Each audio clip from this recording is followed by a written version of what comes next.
Hi there, I'm Pastor Randy. We have a special announcement by our content creator.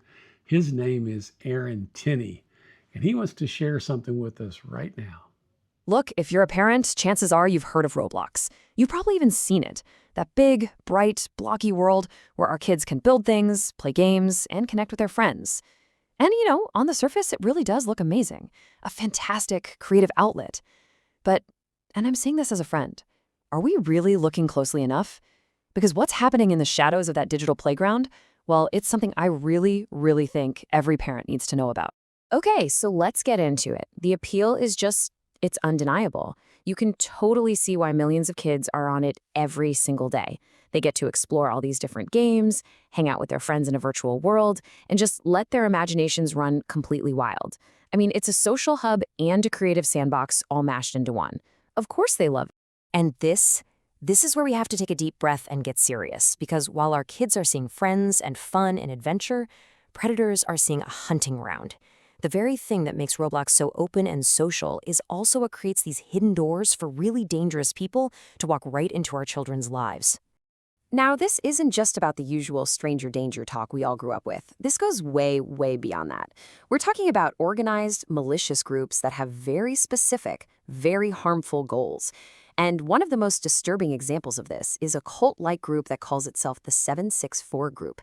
They are pretty much the worst-case scenario of what could be lurking on these platforms. So who are these people? Well, they're described as a nihilist satanic cult. And that word, nihilist, is key. It just means they believe life is completely meaningless.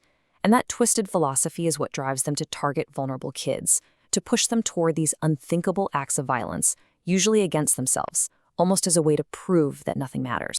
And this is how they do it. It's pure deception. On the left here, that's the bait. It's what our kids see. An invitation to a cool, friendly server that's there to help you through hard times. But on the right, that's their internal language. That's who they're actually looking for. They are actively hunting for kids they see as easy targets. Kids who might be struggling with their mental health, or come from a difficult home, or are just feeling lonely and isolated. And please know this is not random. It's not opportunistic. These predators are working from a playbook, a methodical, step-by-step guide that they actually share with each other on how to find, manipulate, and gain total control over a child. It's a cold, calculated, and horrifyingly effective process. So let's just walk through it. Step 1. They find a victim, often right there in a game like Roblox or on a chat app like Discord. Step 2. They build this intense attachment. They'll spend weeks, sometimes months, just showering the child with attention, making them feel seen, making them believe this predator is the only one who gets them. Some even try to make the child see them as a god. Then comes step 3, isolate and control. They start demanding total loyalty. Block your friends. Don't talk to your family about us. And once that trap is sprung, once the child is completely isolated, they move to the final step, extortion and harm. And the demands they're sickening. It might start with something like asking for personal information or inappropriate photos, but it escalates fast. They'll coerce kids into self-harm, like carving symbols into their own skin. They'll demand they film it. They might even demand they harm family pets. And the end game, the ultimate goal for them, is to push that child to take their own life, sometimes while the group watches for entertainment. And if you're thinking this is just a few disturbed individuals, you have to understand the scale of this. This number, over 2,600, that's how many victims just one member of this network bragged about grooming. To them, it's a game. They're collecting children, competing with each other for a high score. It's just monstrous. The cruelty, it's just hard to wrap your head around. In one documented chat, a predator was casually trading access to one of his victims, a child he was forcing to self-harm on camera, in exchange for a $10 premium code for a chat app. That's what a child's life was worth to him, a $10 subscription. It's hard to believe this kind of thing can happen on a platform that's built for children.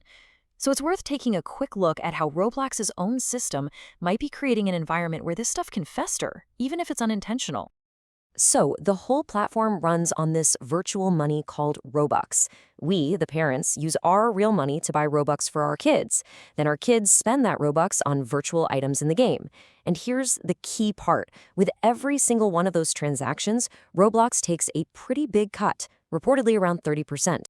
Now, why does that matter? Well, it means the platform can make money from any sale, regardless of what the item is. For instance, an investigation found people selling virtual t-shirts that depicted the assassination of a political leader. And every single time a kid bought one of those shirts with Robux, the platform got its cut.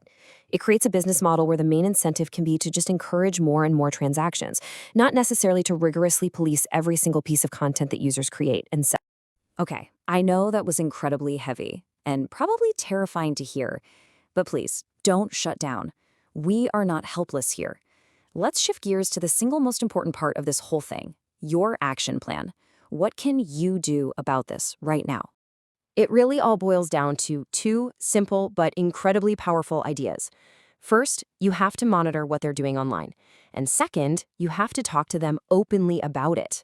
These two things, they work together. They create this crucial shield of protection around your kid. So, step one. Monitoring. Think of it like a digital seatbelt. You wouldn't send your kid off to a stranger's house without knowing the address, right? Same idea. Tools like Bark or other ones like Chistodio can be a huge help. They don't mean you have to read every single message your kid sends. Instead, they use AI to scan for red flags, words related to depression, sexual content, bullying, and they only send you an alert when something concerning pops up. And that alert, that's your cue for the second and honestly most vital step. Because technology is just a tool. It is not a substitute for being a parent. You have to be willing to have the conversation. Yeah, it might be awkward, but trust me, a few minutes of feeling awkward is nothing, absolutely nothing, compared to making sure your child is safe. You have to be the person they know they can run to when they're scared or confused. So how do you even start? You don't have to make it a big, scary thing. Just keep it casual. Ask about their online friends the same way you'd ask about their friends from school. Gently ask if anyone online has ever made them feel weird or uncomfortable, or maybe ask them to keep a secret from you. But the most important thing, the absolute key, is to promise them and mean it that they will never get in trouble for telling you the truth. Make it clear that you are a team. You could even create a family safe word that they can text or say to you anytime they feel unsafe, no questions asked. Because at the end of the day, it really comes down to this. There's no software, no parental control setting, no filter that can ever replace an engaged, attentive parent. Your vigilance, your awareness, your attention, that is their greatest protection in these digital worlds. Period. So I'll just leave you with this one question to think about. Tonight, when your child is on their tablet or their computer, playing their favorite game, do you really know who is on the other side of that screen talking to them? Because finding out the answer to that question, that's the first, most important step you can take to keep them safe.